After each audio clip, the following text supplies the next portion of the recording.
First thing I want to do is I want our lovely panel of volunteers to introduce themselves briefly and tell you where they come from. Tom? Hello everybody, my name is Tom Duma. I'm from Warren, Ohio, together with my wife. We have Tom Duma Fine Jewelers. She's really the boss, but she allows me to put my name on the sign. We took a 106-year-old family business in 2002 and shut it down, changed the name, and redirected our business model. And in 2007, we were voted a cool store by In-Store magazine. And our role, I have been in the family business growing up all my life in it. And so when we changed directions in 2002, we looked at our market and we identified that there was a big lack, if you will, in a higher end type store with brands. So we set our course and that's the direction we went. And today we have 12 employees, and my role as president is basically keeping all of our staff in order, trying to get and perfect each one of the managers to let them do their job. Thank you, sir. This is Tom's store, pretty store, beautiful store actually. Lisa? Hello, my name is Lisa Malbrick and I'm from Winnipeg, Manitoba, which is in Canada. And I am a co-owner with my parents, Alan and Anita. I'm a third generation jeweler, so my grandfather had a jewelry store prior to my parents opening their store in 1992, where I worked part-time on Saturdays. Didn't think that the jewelry industry was for me till I completed my undergraduate degree and realized that I really enjoyed the business. So I do a lot of the design work with my parents, and as well a graduate gemologist from GIA. And we, 2 years ago, built a two-story geothermal building, the first of its kind in, I believe, in North America. We used to have a picture of it. For our industry. And you just keep talking, and we're going to try to get this monitor fixed. So we've moved from our 750 square foot location to about 1,400 square feet. And it's a very well-lit space with a lot of natural light. And we're a boutique store. We don't have any employees except for the three of us who are owners, and are able to offer kind of a unique customer experience from that. So we were featured in the In-Store magazine in November of 2010, and I'm happy to be here today. So. Thank you. Lisa, number two. My name is Lisa Maloney. I'm from Kelowna, British Columbia, which is also in Canada. It's the Canadian side of the table. Also the Lisa side of the table. We opened in Kelowna in '94 as a traditional jewelry store, and it didn't go over so well. We came from Saskatchewan, and so we changed our business model to primarily estate jewelry, which went over really well. Then in 1999, we stopped displaying jewelry in showcases. We went to all online, so people actually look at the jewelry in our store on computer monitors. And whatever they want to see, we pull out for them. And then we started bringing back the new jewelry. So right now we're about half new jewelry, half estate jewelry, without the showcases. I work with 7 of my family members. And God bless you. I work with my parents, my brother, my sister, my niece, and my husband. Every day, all day. And we have a lot of fun. And I'm happy to be here too. Yeah. Monica. My name is Monica Kessler. I'm here with Kessler's Diamonds out of Wisconsin. So we're back to the Midwest over here. We've left Canada, we're back to Wisconsin, or US. And we've been open for over 30 years. We have 5 locations, started with one very small store. Our store is going to be featured, I think, in the next couple months, and that's our new Germantown store, which we bought over a 20,000 square foot furniture store. And now we've moved everything. Our main goldsmiths are there, our inventory department, and our warehouse. I started as a senior, kind of similar with you. I started as a senior in high school, kind of just doing odds and ends, filling in. Went away to the University of Minnesota, got a degree in nutrition, having nothing to do with the industry. but was working on the side in Christmas and winter breaks and kind of felt the same way. I finished the degree and figured this isn't the place for me. I should be back in the family business. So went back. I was in the office position, and then I was on the sales floor, and now I'm in the buying position, which I love. And something unique about us is that we do diamonds better because diamonds are all we do. We wanted to make something unique for our company and decided to focus on just diamonds. So we don't have colored stones, we don't have watches, we don't have figurines or anything like that. We just kind of find our specialty, kind of opposite of Tom, kind of brand our own. We have little brands in the store. Thank you. Thank you. So that tells you we've got a pretty good cross-section of concepts here. I, on the other hand, had 12 stores and 3 partners for 21 years. In Tennessee, Kentucky, Missouri. Got really smart and got out of the retail side. I love the retail side. I was 30 years old when I got in the business again. And one of the first conversations I had with a trainer 30 years ago, or 33 years ago, was about service. Customer service. It's the thing. It's important. 33 years later, every commercial that I see on television or in ad campaigns, it's all about service. It's all about service. We're super service. We do service. We are service. Service is the thing. We're subordinate. We take care of our customers, right? So I was asked to make a speech to open up the Hearts on Fire University last year. And my friends at the Knot gave me their 2010 wedding cert. Right? I got some bad news for you. You're not doing a really good job of service. 60% of the brides who got a diamond as the first major diamond purchase in their life for an engagement ring did not hear, even as a thank you note, from the jeweler. 60% of the brides and grooms said they would probably not necessarily go back there for their jewelry needs where they bought their engagement ring, which is the initial purchase. So 33 years later in my career, we're still not doing the job we say we're doing. And so the hope today is that maybe we define that, we find out if we're doing something well, what it is, and my goal is that we got some idea by the time this is over today is why we think we're doing something that we may not be doing, because 60% is a big number. And that's just one statistic. That's just one thing about the engagement. And I'm like, really? What, you sold a diamond to somebody, you sold a polished rock for $10,000 and you didn't send them a note? Interesting, huh? So, all by way of getting this on the ground to say, let's look at service, let's decide what it is, and let's figure out, if we can, how we implement it. Okay. You, listen, tell me what is service to you. If you say, I have great customer service, I care about my customer, what's that mean? I think that means them getting an experience that they can't get anywhere else. And I think that you're only going to know whether you're providing that if you have a relationship with them after the sale. I mean, we have customers that come in just to show us the baby, or just because they're downtown and wanted to stop by on their way to Starbucks. I think it's what you see after the sale happens. Or even if they don't buy from us, which we would hope is rare, that dialogue is still continuing where, no, we didn't buy, but there's still discussion there. And there's still a connection, so that maybe it's next time. Do you really care? Do I need to talk louder? No, you're fine. Do you really care? Do I really care? I really care. One of the surveys that I saw said that a lot of people think the jewelers maybe use car salesmen, maybe whatever, but the jewelers are saying what they got to say to sell a polished rock, that they really don't care. Do you care? Do you demonstrate that care to your customers? Do they know that this is like a really neat place to... I think we do. I mean, How do you demonstrate that? we demonstrate that by, I think, first of all, communicating with them the way they want to be communicated with. Most of our staff are, well, not most, half are fairly young. We're in our late 20s, early 30s.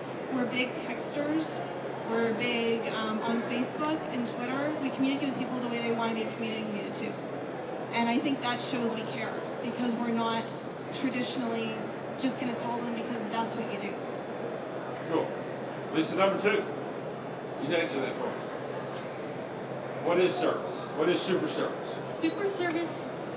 In I your can store? give you an example of something that happened to me recently. I knew of an older client of ours who was in her early 80s and she was looking to sell her house. I had another client who was looking to buy a house, and so I set them up, and my client Sarah, bought this client's house. So I think service has to go beyond the actual sale of the piece of jewelry, but what else can you do for your client? What else can you make for their experience to be something really unusual that they'll be able to tell their friends about, which is a great referral back to your business. So I think it really builds on offering them something they can't get elsewhere, but also after the actual purchase, being able to build a relationship. And our business has really grown from that over the years. It is about developing relationships, and we do really care. All right, yeah, all right. I believe you really care. What is developing a relationship? Define the word relationship. I hear that all the time. Well, when clients come into our store, we know their name. We know their kids' names. I mean, some of the kids' names we have to keep on file to remember a bit. But our clients, they walk in our door and will say, "Hello, Terry. How are you today? How was your trip to Australia last year?" We remember things like that, and that's just. I'm not sure why I remember the little bits of information that they had shared with us when they came into our store, whether it was to buy something or to have their jewelry cleaned. But that's something we're able to build on. And we do offer complimentary polishing and cleaning, which I'm sure a lot of other jewelers do, but and encourage our clients to use those services, and that's how we're able to maintain those relationships over the years. Monica? For customer service for us, I believe that our company is built around customers. I mean, obviously. Our motto is client first, team second, self third. So we're always putting the client first. And it's not just talking the talk, it's walking the walk. Our warranty is developed for the client. It's called a no small print warranty. We don't have checkups. We don't have all these little requirements in order to keep this warranty. It's very client-based. I agree with Elisa's as far as creating this environment that they want to come back to and that they want to recommend to their clients. Referral is huge for us. We wouldn't have come from a one-store, 500 square foot, storefront in a strip mall to 5 freestanding stores throughout southeastern Wisconsin. So clients are very important to us. We call him Bob, and that's our average Bob client, and we cater to him in every way that we can. When Terry said that 60% don't send thank yous, I'm sitting here thinking, how about we need to be able to close the sale to send the thank you. So customer service starts from the moment that they walk in the door. Surveys say that they're going to judge us within the first 5 seconds of them walking in the door. So we look at every day that we have staff meetings with our staff before we start store, and customer service is always one of those topics. And we look at what we wear to what we say, because that's going to be used against us, if you will, or for us in the customer's mind. And so the way that we greet them, from absolutely forbidden in our store, is, "May I help you?" Just simple things, and I'm sure a lot of you know that and operate in those principles. But it's keeping them in forefront of your staff and getting them to the place where you create the culture of customer service that's going to create that wow experience for your customers. And it starts with the relationship. It starts with knowing everything about them. But when you first go in there, introduce yourself to them. Say your name, so get their name before you even start asking them what came in, what you come in for today. What are you looking for? Those things like that. It's starting that process of building a relationship from the moment that they walk in the door, and make it all about them. I used examples that happened to me and my wife, whether we go to dinner, when we go to the stores, the way that we're treated, and then every day I'll have a real life lesson that happened to me at another store, to use it to train our staff. Went in the other day to pick up my daughter some Zyrtec. She's got bad allergies. There was 2 employees, the pharmacist and an assistant, and the pharmacist was training the assistant on the computer as I stood at the counter, and I watched my watch, my chronograph. I started the time, and it was 3 minutes. And 3 minutes really doesn't sound that long, but until you sit there quietly for 3 minutes. So I made my staff I didn't say anything. I said, let's just sit here for a second. Then I went on to explain the story. And so it's just little things, paying attention to the details, that if you're in the middle, we all have tasks during the day. All of our tasks are important. But the moment we let our tasks get above customer service, above that person walking through that door, because within 5 seconds they're going to form an opinion about you and your store. So you better be careful of what you say and how you look within that first 5 seconds to that customer, because that will make or break great customer service. Very well said. You ready? So a lot of smart people are not just sitting up here, they're sitting out there. Anybody got a definition of this customer service thing, of something you do that defines how that works for you? Anybody want to jump in here from the audience? I got somebody right here. It'd be helpful if I turn that thing on. 222. 222. Oh, I started wrong, sorry. Anyway, when people walk in our store, I immediately say, have you been here before? They say yes or no. Would you like a cup of hot herbal tea? Would you like oatmeal? And that always throws them off, especially in the summertime. Nobody wants oatmeal in the summertime. I mean, some people do. But I offer them something that they don't usually get. During Passover, I offered Passover sweets that threw the people that weren't Jewish, you know. I mean, just trying something different. What do you do when you recognize the person and you can't think of their name? Honey, how you doing? That's a nice thing about living in the South. Darling, it is so good to see you today. It is I'll all get about it the sooner or later, details. but we have, that's an edge of the South. So, anybody else one more person want to throw something out? Yeah, Mike. She was asking, what do you do when you can't remember their name? I always look at what they're wearing, jewelry-wise, and what they bought from me, and I look it up in the computer system. That works. And that does the trick. Okay, so is that defined? It's culture in the store. It's like everywhere in the store. It's constant. It's consistent. It's a real concern. I don't think you can fake it. I think you can be read. People know if you really are there. If you care about them, if you care about their fix. So, how do you teach that in the store? I know you love it. I know you have it. How do you jump in? How do you train that? How do you make sure that everybody's on the same page? Well, we have what's called Kessler University for every new hire, whether it's a salesperson, an office person, a goldsmith, no matter their role in their company, they go through it. And it starts with the company culture before you even talk about product. And our Bible, if you want to say, is Covey's 7 Habits for Highly Successful People. And it's about learning about yourself, and then it's about learning how to work with the people that are with you, and in turn your customers. And it's all about the communication, the relationship building, and treating people as equals, and I think it helps create a really great team atmosphere within our So let me ask you this. It's a great phrase. Treat people as equals. That's good. I like that. But I've noticed in the jewelry business, especially in family businesses, that many times there is a space between the associates and the owners that the owners really want there because they want to feel more important, and they're not empowering these people to do. Do you deal with that? Do you empower? Are they part of your deal really, or do you have it in space? Coming from being a family member, I could be biased by saying that, but I know that I'm not, because we just actually sold, my father just sold 49%, and we were employee owned. And that's really important. And before we were ever even employee owned, I think everybody had that empowerment. We don't have, per se, this is what you do in this situation.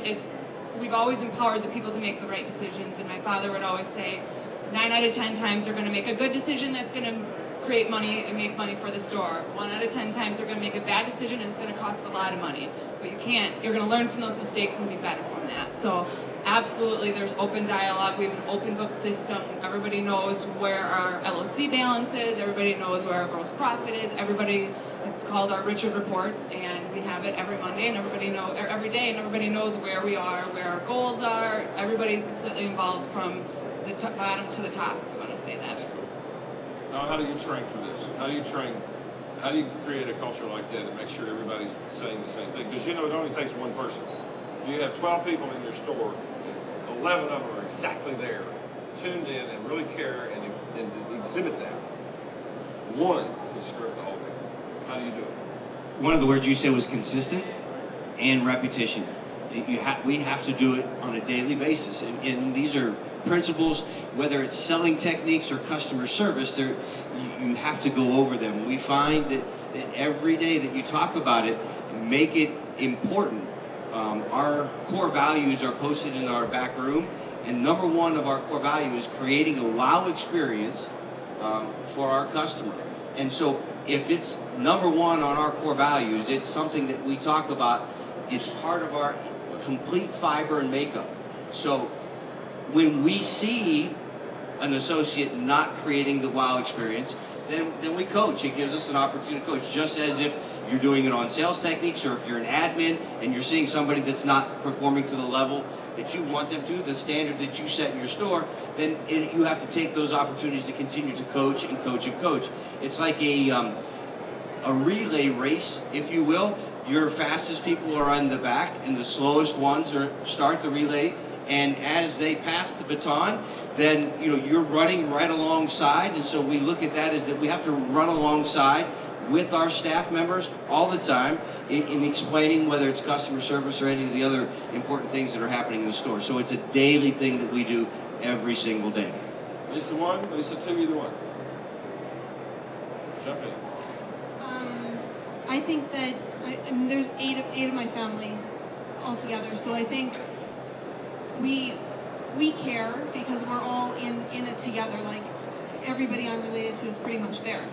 The people that are not related to us, which is our accountants, our front salesperson Dill, and our goldsmith, I think we really try to lead by example, and we treat people the way we want to be treated, and we're not perfect. If we make mistakes, we sincerely, apologize and make up for it. But I think really just leading by example, doing it the way we want it to be done, and following up with the others to make sure that they're embracing what we're trying to get across. The non-family members are empowered to make decisions and act and keep that culture at the counter. I'm not going to say I'm not a micromanager, because I am. Is she? My dad trained me well. But she is exactly like I am, and she got that from me, even though we're not related. We try not to be, but it's the way it happens. So that's part of the culture. Lisa 2, Lisa 1, whichever you want. Well, we don't have other staff, so it's hard for me to comment on that, but we do contract out some areas in which we aren't experts. And even with those people, we often ask for their input on decisions that we're making as a business too. So, yeah. So, 1, 2, now. The baby boomers were a little self-absorbed. I'm one, I can say that. And we're starting on the back burner now because we didn't keep any of our money, we spent it all, and we're probably not buying as much jewelry going forward because we're trying to figure out how we're going to sell what we've got to eat. However, if you thought we were self-absorbed, what do you mean our kids? Because they can be real jerks. I got one. And they are really self-absorbed. And the extras have sort of gone into La La Land. We don't know where they're going to end up, but the millennials are really difficult. The research is showing some really, they want to know where you took the diamond out of the ground. They want to know if you put the trees back after you took the diamond out of the ground. They want to know if you hired locals to work in the mines where you took the diamond out of the ground, and did you educate their children while they were in the mines, and do they have a retirement plan, and and it goes on and on and on. They also, this is the question's coming, they also believe that they're so empowered by their lifestyle that they've had that we gave them, that anything they choose to do is okay. So I would throw back to these lovely people up here before I ask you all, when we have a group of belligerent, hard to deal with, abrasive customers to whom we're trying to sell polished rocks for $10,000 a piece. How are you going to deal with these people when they come in and they're unreasonable? Customer service breaks down first when I don't get what I want. And what if what I want is more than you can possibly deliver? How do you handle the bad, difficult case? Anybody wants to start with that? First, you listen. Listen to what the complaint is, because obviously, as Lisa said, we're not perfect, and you're not going to go throughout your day, throughout your month, without having a customer that's dissatisfied. The key is trying to find out, first of all, making sure that you find out that the customer is dissatisfied. And once it is, I think simply is, Lisa said, I'm not sure which one or two, but said that you apologize. You admit that you're wrong. But listen, and not try to stand up for your staff member or whatever, but fully listen and then empathize with them. Put yourself in their shoes. Say you're sorry. Send them a gift certificate to a local restaurant. Do whatever you can to try to get them back in there. I'll send a letter out, or I'll get them on the phone, and I literally ask them for forgiveness, saying that, you know what, I'm a human being, and I am not perfect. My staff is not perfect. And please accept our apologies. Please give us a second chance. And so we do what we can to try to build the bridge back again. Once that bridge is burned, if you will, that's all you can do is try. And that is part of the customer service, is going above and beyond to try to make a bad situation good. Monica? I think kind of bouncing off what Tom was saying is sincerity.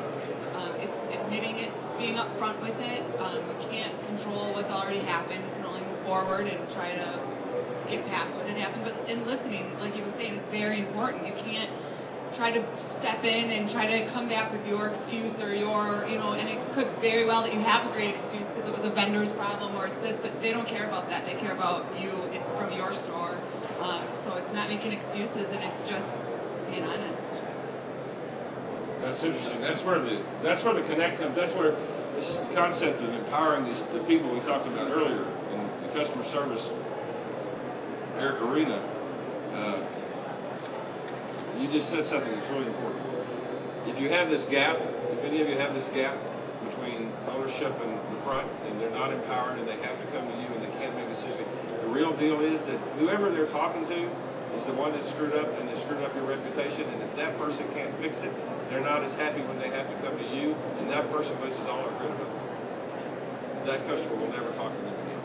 That's why removing that empowerment gap is so important in customer service. I'm going to talk to you, I'm going to sell you, and I'm going to fix this if it goes south. One or two? I was thinking more of the angle of if you're having an issue, like when they first come in. And I think that what we really tried to do in the last few years is we're not going to be all things to all people. We discovered that we did not do well selling watches. We didn't have enough training or staff that understood it. It didn't work for us, so we stopped carrying watches. We stopped carrying pearls. We stopped carrying silver. We stopped carrying... What do you have left? We stopped doing watch repairs. We stopped doing watch batteries. We focused on what we do well. And then I'm confident that everybody that we have is going to be able to deliver our standards because we know it. We're not focused on the things that we really are just watching because we're not ready for it. So you go fix it. You go fix it? If something's wrong, you go fix it. If you have an incident, you do whatever has to be done to get this thing resolved. Yep. So I come to you and I bought a ring 4 months ago. I don't like it. I don't want to make it. Well, we buy jewelry. Half of what we do is we buy estate jewelry. So we have a program for people that bought jewelry from us to get them. I don't care about your program. I want my money back, and I want it right now. I don't like this, and I'm sorry about it. Well, we get. Did she leave you? We guarantee the ring, not the relationship. It's none of your business. I want my money. Well, why That's do what I- you're going to hear from these kids. I'm telling you. It's like gum. They're going to chew it and spit it out. And they're going to come back. No, I don't want it. Well, you have to give me my money back. I'll sue you. I'll get on. They won't sue you. Let me, you don't know. Let me get, I want to tell you this. I got to tell you a quick story here because this is important. 10 years ago, even a B movie that was not that great had a shelf life and an income span of about 3 or 4 weeks. Even a stinker would make its money back, even if it didn't make money, but it took 3 or 4 or 5 weeks for it to get out that this was a bomb that we would see it. You know what that number is today? 3.5 hours. Huh? 3.5 hours. Yeah, that's true. They're sitting in the theater, they're not supposed to, but they do, or they're walking out the door saying this is a bomb. And hundreds of thousands of people, boom, boom, boom, boom, boom, boom, boom, Facebook, are finding out like that. And then the movie people are going nuts, they don't know what to do. Because this opinion is coming out immediately. And now it's 3 or 4 hours before it gets out, and maybe it's got a shelf life of 2 or 3 days. The stinkers are just gone. They end up on television. It's very interesting. So you got to watch it. They have a tool, these disgruntled kids that are going to... Yeah, okay, well, jump in, tell me. Just this week, we had a lady come in. She bought a $12,000 Rolex at Christmas time. Here we are, 4 months later, she brought it back. So what are we going to do? We take it back? Or are we going to tell her our policy is 30 days? We took it back. There you go. Because we know that we want to continue to keep that bridge open, so we know that she's going to come back. Now I'm just giving you an opinion, one thing. That's the answer. Because, and I'm going to talk to you about firing a customer, but in the customer service concept, but that's the answer. Did you want to get in on this? Anybody else? Well, the Lisas seem to disagree with that. Pardon?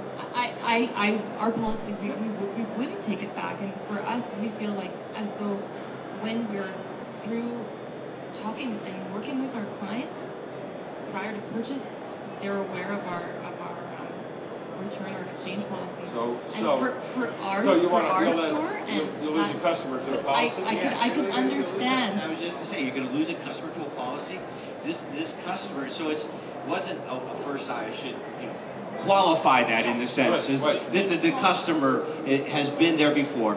The husband bought it for her at Christmas time, and she has made this. She came in and she says, we've been traveling. We did this. She had every excuse because we said, well, why didn't you come back? Had it been worn, it probably had a few little, what didn't sit in the box. So now I can't sell it as new. All the stickers came off. My warranty card was filled out. Rolex is good, it's a used watch. So I had to take a hit. But I'm willing to do that because I know that I will make it up from this family in the long run. But the question was, would you have done it for anyone? Or are you just thinking of this particular customer? I think that everything needs to be judged on a case-by-case basis. You were saying that we just have to do it. Yeah, but I think that's what you should. But that gets the priority. I got smart people out here. My policy is I'm going to do what's necessary to take care of the deal, and I'm not going to lose a customer, because if I lose them, I'll never see them again, and they're hard to come by, and I had a lot of investment. If I lose a little on the watch, I'll make it up on the thing. I'm going to do what's necessary until we get to abuse and I fire them. That's a different story. But until they're abusing me, I'm going to do it. Who agrees? Okay, some of you are going to stay in business. Who disagrees? Okay. All right. I never let a policy. I'm not going to let a policy. My policy will kill customer service, and the culture will go away, and the word will get out. That's just me. I'm not saying that's right. But now, I was just going to add that from my perspective, there are certain clients and customers, and you all have them, who you know they're going to be a problem before they bought anything from you. Yes. These are the people that's the customer. I've said it a few times this year. I'm afraid that I'm not going to be able to offer you what you're looking for. How many of you have fired a customer? Absolutely. Yeah. And so then you're kind of. No, you didn't. Then you're not having to deal with that after the fact. So if you can kind of deal with the situation before you're even I think the greatest customer service culture is that. Boys. Hold on. Liz. Hold on. I'll let you talk.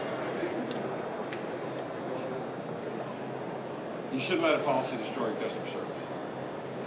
It's just not good. And it's certainly not good with the Twitter thing I was talking about. And you should fire the customer that is absolutely not going to ever be happy with anything.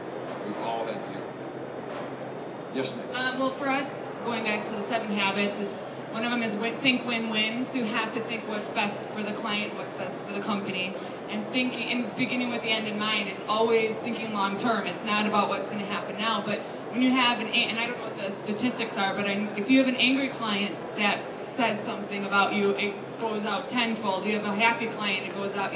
They reach one person, and then angry client reaches 10 people. So you got to think of the big picture. If you please that one client, 10 more people are going to hear about that great service. All right, Lewis, you have a question? Did you do credit or cash? Refunded on that particular one. But there are times when we'll do credit or times we'll do refund. It's a good customer. All right, where's my microphone? Oh, there it is. Do you have a question? Were you going to say something earlier? I was going to talk about how social media in tenfolds. You can have a client that wants a refund, and then they're going to think of 10 other things that they weren't happy about. That they're going to slam you online. It's really dangerous to let policy come in the way of your reputation. It's just scary. Today's world is scary. And no, we don't work this way. We ask questions. Why don't you like it? Can we find you something that you like? Right? It's easy. We're not just saying just give them their money. I mean, come on. Anybody else want to get in on this? We found the subject I was looking for. Who wants to comment? Because this is a tough one. This is a hard one. This is the core of customer service, and I got a little story for you that I can't tell you the answer to all this stuff. Our job here is not to do that. All right, is to make you think about it and define it for your culture. Yes, ma'am. I just wanted to expand a little bit on how she was saying. If you ask questions, I don't think that ever when a customer has come back, with a perfectly intact, good piece of jewelry that just wants to exchange it, or, well, exchanges are different, but that just wants a refund after asking questions, that they haven't decided to take it afterwards. If you ask the right questions, see, why exactly is it that you're not satisfied with this? Did something go on? Is this not working correctly? Oh, well, you left it at this point. My bottom line is my policy can't get in the way, so you're going to give her the money back if that's what it comes to. If it comes down to it at the very end, yes. Without but I think that after making her mad in the process. No, but of course, I think that in between point A when they're really mad, if you ask them questions and sincerely care about their happiness and what went on with the item, they generally, because you've supported them, end up enjoying the item again. It's usually something else that created this sort of turbulation or something. Somebody else want to get? I got a guy in the very back that's been trying to talk to me all day. Go. The mic's coming at you. He's a cool store too, so maybe he's got some insight. First of all, we don't have customers. We have clients and guests. Love it. Second of all, customer service, clients and guests are so much greater than boiling down to one single transaction. And the bigger picture has to be taken into consideration. Your clients, your guests are not one single transaction. It is a total experience, and it's a fabric of people that you do business with, see them all day long, all week long, throughout your career, and it does not boil down to a single transaction. I agree with Tom wholeheartedly that yes, it does boil down to what that individual is about, your relationship with them over a long period of time, and that's just the simple fact of the matter. I agree with that, and I think you have to define it for yourself. And I think, we didn't take long in this 45-minute session to scrape off the top of that place and find out that this is really a core issue, and I think you have to address it. I can't tell you, and these folks, beautiful folks that have been talking, can't tell you. I can tell you this. My dad was the best salesman I know.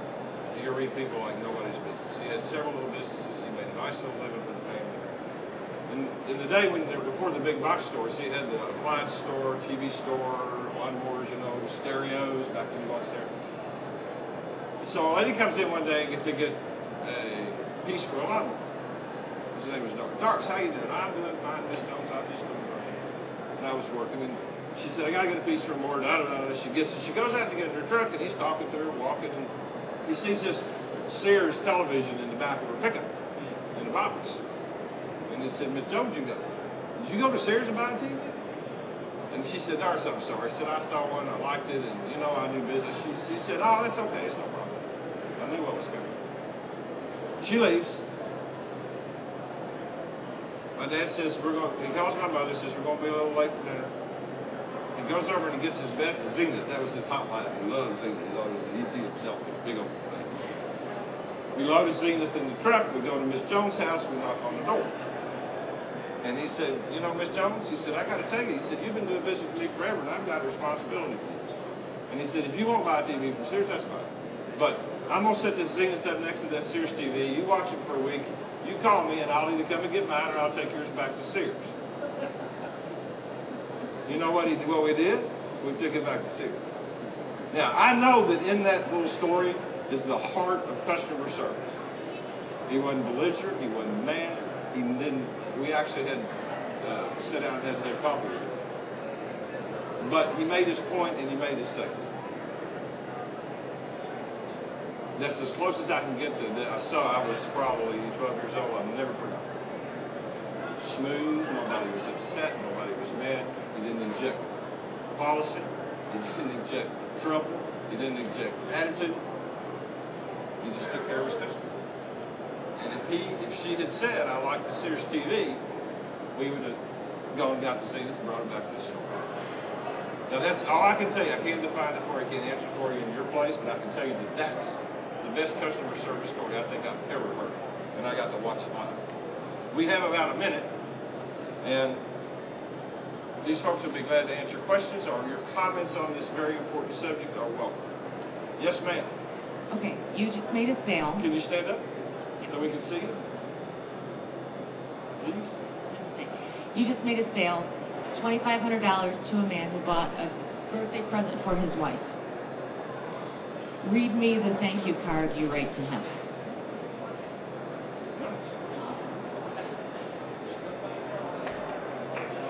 We have a customer relationship management software program. So every sale, every repair, every battery, everything that comes in beside the UPS guy and the FedEx guy gets a card filled out, gets into our system, and then at the end of the day, the next morning, it prints out everything that does next action, as well as thank you letters. It's a form letter. We don't use the form letters, but it has all the information on it, and then each salesperson is to write it in their own handwriting to their customer, making it personalized, thanking them for coming in. What would I say? Mr. Jones, thank you so much for placing trust in me and Tom Duma Fine Jewelers. I always use the word trust. I say that I know that you have many choices, and we're just very glad that you chose us to celebrate this milestone, or whatever it is. So it's the words trust and choice and options that I place in every one of my thank you letters that goes out. So, and then I don't tell my staff what to write, but look over them to make sure that they're saying, but it's coming from their hearts. What we wanted to just be natural, a natural thank you. I have to say, because they want you on the floor, I can't let this run on forever, so I can have time for one more question. Anybody got a question? One. The young lady has a question right here, and this is going to have to be the last one. Because You just mentioned a software. Would you mind saying? Yeah. all right, Tom. Tom? Just don't. Tom, What's the name of the software? So you just said sales tracks out of Texas, $2,000 roughly. Has a door counter on it, so you can get your closing ratios. And the only thing is that it's only as good as the data that you put in.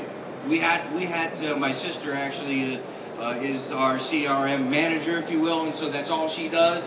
And so if a customer gets out the door and she didn't get a sales track card on tracker note, we call it, then she goes to the sales associate and says, you know what, I need that. And so that's how we stay. Everybody got that name? If you want to look it up, listen.